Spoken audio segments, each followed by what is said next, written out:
Hey Internet, this is BFGReviews, episode number 1. I am Belman, this is Frazier. What's up? We're here to talk about what has come and gone, E3, and some of the stuff that they have announced. Frazier? So, E3, big gaming event, happened down in LA like it does every year. Yeah, one of the biggest gaming events in the United States, or pretty much the world. Yeah.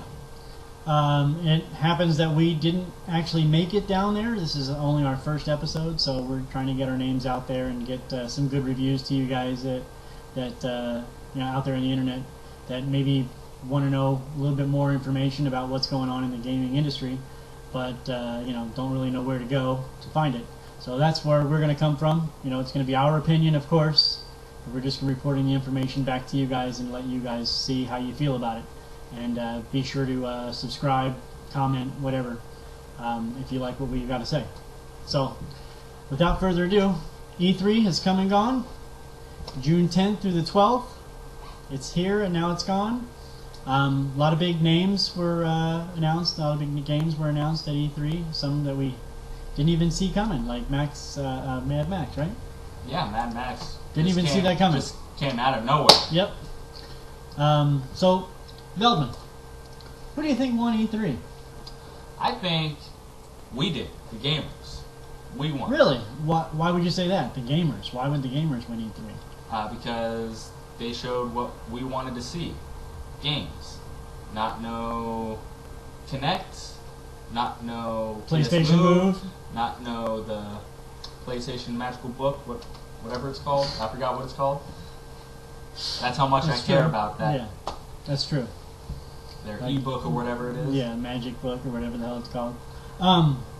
So yeah, gamers won E3, of course. All these awesome games were announced. Titanfall, Mad Max was announced. Dead Rising 3. I'm a big Dead Rising fan, so I'm sure I'm not the only one out there on the internet that loves Dead Rising. A lot of really good games were brought to our attention now, and we're given a lot of light. Especially Watch Dogs. I know that's a big one that's going to be on everybody's radar. So this holiday season, let's talk a little bit about Xbox One. Xbox One. Xbox One.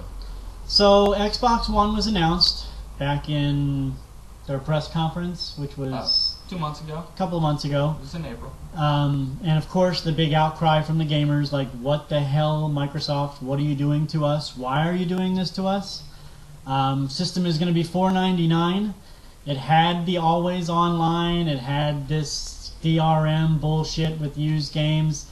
So here's the update, people. It's no longer. Don Matrick has come out and stated that because of the outcry that the internet and the gamers have poured to Microsoft, no more. No more always online. No more always connected.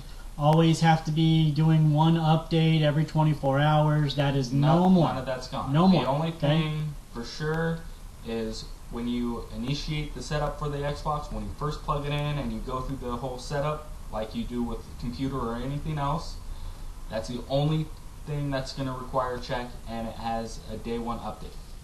So, is that really a big deal to everybody? I mean, let us know how you guys feel. I mean, I personally, this is my opinion, I could care fucking less. Really. Like, Microsoft has done this already to us. Like, they've already screwed us and stabbed us in the back. I could care less. I could give a shit about the new Xbox. I mean, really, you're going to now turn it around? I mean, I believe I was telling Veldman just a few days ago, we were having lunch, and I said, hey, watch, I'm telling you now that these guys are going to turn it around after the E3 announcement, and everybody was so upset about everything in their press conference. I told him, I said, hey, man, I bet you that Microsoft will come out right before or after or during E3 and talk about how they need to change their policy because... And you're like, mark this day. Yeah, I said, mark this day, Veldman. And I agreed with you. And here it is. I knew that was here it is. Don Matrick has come out to the media and said, no more Xbox always online, always connected, bullshit. But does it matter? Does it really matter? Do you guys out there really feel like that's going to be a significant change? I mean, your Xbox 360, if you own one, is already connected online. It's already online. My Xbox 360 is already online. So the always online wasn't really that big of a deal. It was what they were requiring, the always online, was the big deal. Why do I always need to be online? Of course, it's for piracy issues, because if your system is always online, then Microsoft can run security checks whenever the hell they feel like it. But this whole NSA bullshit with them doing the Prism. Yeah, the Prism thing where they're searching for people's phone records and listening to your phone calls and shit. Really? Now your Kinect has got to be used to view your heartbeat and your living room and your facial expressions. I mean, really? Who the fuck gives a shit? Nobody really cares about that stuff. We are gamers. Gamers. That's the only thing we care about is the games, okay? I don't give a shit about the Kinect. I don't give a shit about what it'll do, if it'll register through my controller when I hold it up or put it down so my shield comes up and I can pull my shield up and block something. I don't give a fuck, okay? That takes time. Yeah, who cares? That takes who time. cares? I don't mind picking up a controller and pressing a button to turn my fucking system on, okay? I don't need my Kinect to recognize when someone's in the room and when the controller gets picked up that the system needs to turn on. I don't give a shit. Feldman, do you care? No, I don't. I didn't think so. And I'm sure that we're not the only ones out there in the world or in the internet that care. Moving on. Please. Okay, go ahead. Should the Kinect be required? No. Was it required on the 360? No. No. Should it be required on the Xbox One? No. No. Should it? No. Again, no, no, no. No. I want to disconnect it. Yeah. And it's going to be still in the package. I don't want to use it. Ever. I don't want to voice command saying, throw a grenade. That takes time when I could just push a button, not say anything, and it goes that much faster. True. It's not needed. I don't care if you're trying to push it on us, you're trying to force it on us. We don't want it.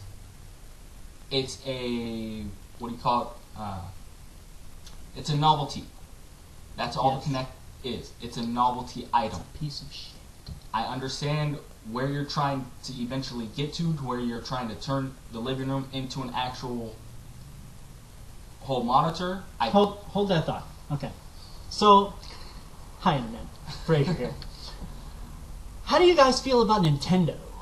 I mean, they had this revolutionary thing called the Wii, right? Where everybody was getting off their goddamn couch and playing with their grandmother. Really? Grandma? Grandma's gonna get off her couch? He's the only one that's got a big issue with the Wii. Okay, anyway, so... And Nintendo, in that matter. It's not really Nintendo. Nintendo is good for... We're getting off subject here, by the way, but... Nintendo is good for children. I grew up on Nintendo. I mean, Atari, Nintendo, Commodore 64, ColecoVision, all that other stuff, right? Nintendo I grew up on. I loved playing Mario Brothers. I loved playing Zelda, Metroid, Super Nintendo. Was great. But it's for kids. I'm not a kid anymore. I'm an adult gamer, and I enjoy spending 40, 50, 60, 80 hours, 120 hours. I mean, Skyrim was huge. I enjoy spending these hours of my time enjoying these games. Okay, that's what I do to blow off some steam after work or whatever, right? Okay, some people smoke, some people drink, I play games. Okay, so sue me. But what I'm trying to say is that I'm not the only one here in the world or on the internet that plays games and believes that the Kinect is a requirement, that you need to have that to enjoy your video games. It's bullshit. And I know that I'm not the only one that thinks that way. So we need to let Microsoft know that we don't want this. We don't want it. Don't make it a requirement. Please. Anyway, getting back to where we were. Xbox One is a big piece of shit. It costs $500. It doesn't have to be always online anymore, according to Don Matrick. But there is one big but. Because Microsoft has heard our outcries, please change the Xbox One, we don't want this bullshit. What are they doing? They're going, oh, okay, no problem, we'll change it. But, Veldman, what are they going to do? They're going to take back some of the features that they said they were going to have on the Xbox One. So now you can trade your games at the retailers like GameStop or wherever else you were trading your games. But No longer will you have to have a friend on the system for 30 days before you can share your games, because you can't share your games. Sure, you can trade your games and get trade-in value, credit, whatever, however they're going to work it. But no longer can you share your games. So they had the feature of where you can upload your games to the cloud. Yeah. But now and then you can share that way, saying, I could use the cloud and I could go to Fraser's house and then play my game on his when I upload my profile to his Xbox. Yeah, the whole profile bullshit. Why would I want his profile on my system? Because that means it's going to take away from his profile at his system just to be on mine. It doesn't make any sense. Who cares? Who cares? It's just big. It's a big, confusing mess. But still, but how the feature still went is I could play the games that I own through the cloud, through your system. Right. Through the cloud on my system. But now, since, we had the whole outcry of all the DRM, they're taking that away because they're giving us the being able to trade used games and get used games all over again. So basically what you're saying is that because we've had a really big outcry of no DRM and used games bullshit. They're acting childish and going, we're going to give you this, but we're going to take away this. Oh, okay. I was just clarifying. Because that's how I see it. Thanks a lot. All right, we're going to move on. That's all the bullshit that we have about Xbox One. Like we said, if you like what we have to say, you enjoy listening to us banter about this gaming industry bullshit, subscribe, comment, like us on Facebook once we have our page up, all that bullshit. Let's move on. PlayStation 4. Okay, I'm sure, like everyone else out there, you really don't have any other choice and consoles besides the Xbox One or the PlayStation 4, because no one's really going to buy a Wii U. I don't think. I don't know. They're being recalled. Only the basic systems, model, right? Their basic models model. are being recalled. Basic. But the upgraded one, where it came the one with that's more really memory, expensive. More expensive. The $50 more. Yeah. It's only $50 more, a little bit more memory, and it came in black. Ooh, thanks a lot, Nintendo. So PlayStation 4, it looks beautiful. Let's just say that. I like the design. I'm sure I'm not the only one. Feldman, what do you think? Yeah, the design's pretty cool. I've got no issue with the design. We were talking about this a couple of weeks back when, actually a couple of months back when Sony had their press conference. Remember? We were speaking about how awesome the conference was. I mean, they didn't talk about TV, Xbox TV, Xbox NFL, movie, NFL. TV, right? No, that wasn't Sony. Sony was like, hey, here's some games. Check this shit out. So, Sony had a pretty good conference, and the one thing that we didn't get to see was the actual console. So I remember having a huge discussion with Veldman here about the console. He goes, Sony's doing the same bullshit that Microsoft was doing and blah, blah, blah, and all this and that, and we didn't even get to see a console, so I don't know which one I'm going to get. I'll wait to see what Microsoft says. But we heard these rumors, as everybody else did, rumors about the DRM, no used games, having always online and leaked information. Yeah, leaked information. This was not confirmed until the conference that this information was true or not. Okay, so Sony was like, we're not going to do that. So they just showed us a bunch of stuff. That's what they showed us. Nothing about the Move, nothing about the eye, the camera, none of that stuff. They said some things, but basically focused on the games, which is what we cared about. All the shit that we wanted to see, they showed us, except for a console. Now, Veldman here had a problem with that. A little bit of a problem. And that's okay. That's okay. I'm sure that he wasn't the only one going, well, where the fuck's the console? Well, the console's here. And I don't know about you, but me, personally, I could give a shit what the console looks like. It could be a big purple dildo from Saints Row that could be sitting in my living room and that could play games. I could care less, but it's the PlayStation 4. Whatever it looks like, it doesn't matter. It's going to be better.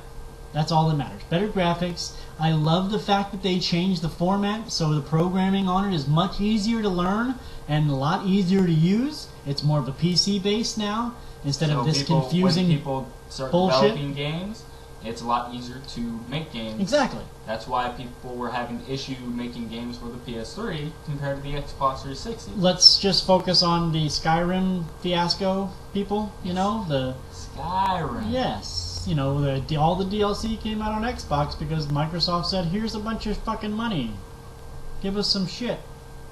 Oh, look at that flying horse. Yeah. So PlayStation finally got some of the DLC, and what the fuck happened is your saves memory leaked, and you weren't able to save anymore. Well, and no, it's like they needed to update. It's like all the DLC that they were finally able to bring out on the PS3 was a year later. Yeah. Why? Which is fine. Because we got it. Because of the special programming. That's one of the big parts. One of the big parts. I used to work at Sony. I'm not going to say when and where, but I used to work at Sony. I used to test video games. If you look up Resistance 1, my name is in there, David Frazier. Anyway, so I know a lot about memory leak. I know a lot about crashes and bugs. I know that Sony, their system, especially the PlayStation 3, working on the black boxes, is very difficult to program for. So when Bethesda came to Sony and said, "Hey man, we don't know what the fuck is going on with our code. We can't figure out why this memory leak is happening. We need your assistance." It's because Sony's PlayStation 3 coding was so complicated. We don't need to get into it, but that's basically why. That's basically why. So now it's a lot easier to program for. The games look beautiful. I love the new controller. I wish I had gone to E3. I'm sure you do too. Oh yes. I've been wishing that for a long time. I would have loved to have gotten up close and personal with the beautiful machine that is the PlayStation 4 and the new controller. I don't really care about the touch screen face thing. Touchscreen feature? Yeah, I don't really care about that. I don't think we need it. I can see where it can come into play, maybe like an inventory thing where you can scroll through your inventory on the touchpad. That would be cool, but I don't really need it. As a hardcore gamer, I don't need it. I'm so used to pressing a button, bringing up an inventory menu, and boom. Now, if this... But it all depends on how they... Exactly. If this new feature with the touchpad on the controller, if that works better than what was used before, then great. If it doesn't, then fuck it. But I love the share button. Yes. The share button is cool. Thank you for that, because we were both looking into getting the HD recorders for our console so we can actually do some recording and uploading of us playing, doing some Let's Plays or walkthroughs of levels of people that are having problems with, things like that. Both of us have been in gaming for a long time, like much of you have been, but we're taking the next step. We want to get out there and tell people. We want to get out there and let our opinions be known to other people. Whether you like it or not, that's fine. It's we just want to get out there and let people know what our opinion is on the gaming industry, because our voice counts. Obviously, Microsoft listened to all the outcries of people crying about the Xbox One. Anyway. Which it wasn't just a bunch of BS. I think I'm just going to buy the PlayStation 4 and call it a day. You know what I mean? Because that's what I'm going to do. Exactly. I've already got my PS4 on reserve. Do you? No. But I will. Don't worry. Alright, so moving on. Time's a ticking. Yeah. So moving on. Let's talk about some of the games that we heard about at E3, or as much of you did. Feldman, what game did you hear about at the E3 show that it is that you want to talk about? Anything? Mine?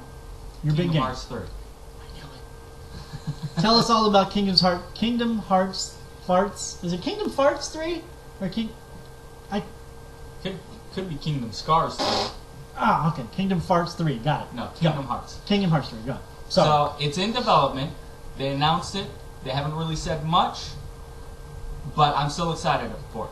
What they did show was some of the features that they had in the 3Ds for the Dream Drop Distance. Really? Sorry. So we'll see how much of the mechanics they bring from that game to the Kingdom Hearts 3, because there's a lot of fighting mechanics that can be really useful, especially on the console. A lot more memory, just so much more you can do with combos that whatever character you're going to end up mainly using, which will most likely be Sora, because it's Sora's story with Riku, and it looks like Kyrie's going to be in there as well. This is a Disney game, right? It's a Square Enix game that with partners with Disney for this game. So I always like the concept that they brought Final Fantasy characters with Disney characters from different universes, right? And then added a third story that's not related to any of them to cross in between. Mm-hmm. I always like that feature. Been a big fan since the first one. Can't wait. So let me ask you some questions about Kingdom Hearts 3. I don't know if anybody else knows this or not, but Disney owns the right to Star Wars. Could there be some Star Wars levels in Kingdom Hearts 3? Or maybe possibly some Star Wars characters? Probably not. Why? Well, because the story's too established. Because they brought Tron into one of the Kingdom Hearts, didn't they? They brought it in with Kingdom Hearts 2. But since this is the final installment, they're going to focus... Why not go out with a bang and put in some freaking lightsaber keyblades? Yeah. Maybe. Sorry. Alright, so that's Kingdom Hearts 3. Obviously, Veldman is very excited about that. I could... yeah. My game was, besides Mad Max, was a big surprise for me. My game was Dead Rising 3. Really? Dead Rising 3? Really? I'm a big Dead Rising fan, and this new Dead Rising looks amazing. I love the open world. I know that the malls were pretty cool, and the casinos were cool in Dead Rising 2. But this is like a huge open world, and we're talking Skyrim big. A lot of buildings are enterable. None of this stuff has really been confirmed yet, but with the way that, a game called State of Decay is going, with almost every building being enterable and searchable, I can imagine that a huge AAA title like Dead Rising 3 being better, or close. Because we're both enjoying State of Decay, as I'm sure much of you are. 500,000. It's sold a lot of copies, kind of like Minecraft. So obviously, Undead Labs, thank you for State of Decay, but Dead Rising 3, it's not that kiddie cartoonish anymore. I'm hoping that they keep a little bit of the the humor, the comedy, which was enjoyable in the other Dead Risings. A little bit of the ridiculousness. Go. I mean, Stuff Panda. Yeah, like plopping horse heads onto fucking zombies and then just taking pictures of that. I mean, that was it had its time, but we're maturing. Let's move on and give us a good zombie game. You could still keep a little bit. Yeah, I said a little. Just a little. Your penis size. I thought that was your penis size. Maybe I get confused. They look alike, so. But Dead Rising 3 is going to be huge, a huge world, much like my penis. That's what you said. The driving Wish you said. Driving vehicles was nothing new in the Dead Rising series, so hopefully this is going to be a good way to travel. Combining items. Isn't new, but the way that you combine items and the items that you can combine is new and improved. I like that. Graphics look really good. Zombies look really good. Environment looks really good. I mean, it's on next-gen tech, so it's going to look... What? How much is it running? How many frames? I think everything on the new consoles is 60 frames, right? Oh shit, 60 frames? Everything, okay? Everything should be running at 60 frames a second. Everything. No more of this, we couldn't fit it all in because of the memory. Well, no. Most games were at the max, even movies, 24 frames? No, Resistance was at 30 frames a second when we were testing it. So, But anyway, so that's my game for my big announcement for E3. I really enjoyed Dead Rising, and I'm looking forward to not playing it because it's only on the Xbox. Thanks a lot. Thank you. Round of applause. Oh, and let me just go ahead and say thank you, Capcom, for selling out, you fucking bastards. Yeah, because, you know, Dragon's Dogma was really good. it was. Devil's Third should be coming out eventually, I think. Maybe. We'll see. We'll see. Is there anything else we need to talk about? Did we forget anybody? Shit, who else is in there? They call it the Big Three. So we talked about Microsoft. We talked about the mega giant Sony. Yeah. I'm not a fanboy. Hold on, didn't we already mention them? And there was a third one. Who Did we talk about them earlier? Who is it? They call it the Big Three. Oh, it's Nintendo. Oh yeah, Nintendo! They weren't at the conference. All they had was the Direct Connect. Yeah, let's go to Best Buy and play some fucking games that we've played every year. Well, that's the same shit every year. Well, that's the only thing. Here you go, kids! We're just gonna give you some new shit.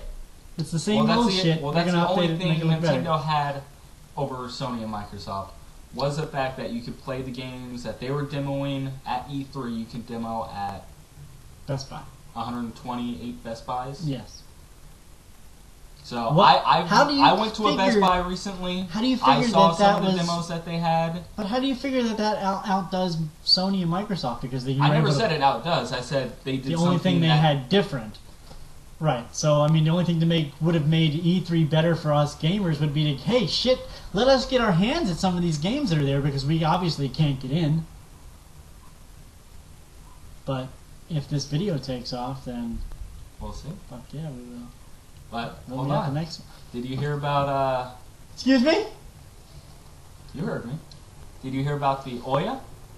Oh shit! You mean the one that the cops got called on because they were making too much ruckus across the street from E3? Yes. Oh. Okay. Well, it wasn't they were causing too much ruckus. The cops were called because Oya was allowed to set up in the parking lot right across from the convention center. Right across from the convention center because they weren't allowed to be in the convention center. E3 was like, we don't want you. And so they ended up putting up big banners saying, hey, you can come check out the Oya. And then people on the E3 side they decided to bring in trucks to cover their banners. And then I think it was Oya who called the cops. No, it may have been the other way around. I don't know. They were there. I wish I was there. I probably could have driven to LA and checked out the Ouya or whatever the fuck it's called. Well, they did have an unboxing on. It's up on YouTube. You can search up Ouya unboxing. They show the little console, but we haven't seen any demos. It fits in the palm of your hand. It fits in the palm of your hand. Yeah. Not hands. Oh. No, my penis must be the one that fits in both of us. You wish. So Jinx, buy me a Coke. Ah! Alright, so that's our show, guys, internet people, ladies, whoever's out there watching us, listening to us. I hope you enjoyed what you had to see. There'll be definitely more to come from us, unless you really fucking hate us. But I don't think that's going to stop us, really. No, it's not. It's not going to stop us. We're still going to put our opinion out there whether you like it or not. So you missed. So that's our video, episode 1 of BFG Reviews. Or number 1. Or number 1. We're seeing how we're going to go through it. Yeah, it's trial and error. But that was it. I hope you liked what we have to say. If you agree with us, then great. Subscribe, comment to our channel, and there'll definitely be more to come. I know that Veldman and I are both looking forward to putting more stuff out there. We're going to have more reviews. We're going to have the latest news. Whenever anything breaks like that, we'll definitely have a video up within a couple of days or hours maybe of the news breaking. We're going to try, yes, anyways. We're going to try. We both work, so unfortunately this isn't our full-time job. This is something we do as a hobby on the side. This is a couple weeks past E3, but yes, unfortunately, due to our schedules, we just had a chance to do it today. So we'll see how things go from here. But if you like what we have to say, and you enjoy we talked about, then subscribe, comment. Even if you don't like it, say something. You know what I mean? That way we know you're watching our stuff, because even if you... A negative comment can still be a positive comment. Exactly. It helps us to work on those negative issues. Exactly. So... And if any of you is going to be at RTX, I will be in RTX in 2 weeks. He will not be. I have to work. Yeah, but I took the time off. So, if any of you that's seeing this, I know you hate me. I hate you too. So, if any of you are going to be at the Rooster Teeth Expo, I will see you there. All right, Internet. For BFG Reviews, episode number 1, or number 1, I'm Frazier. I'm Veldman. Veldman. We're out. Peace.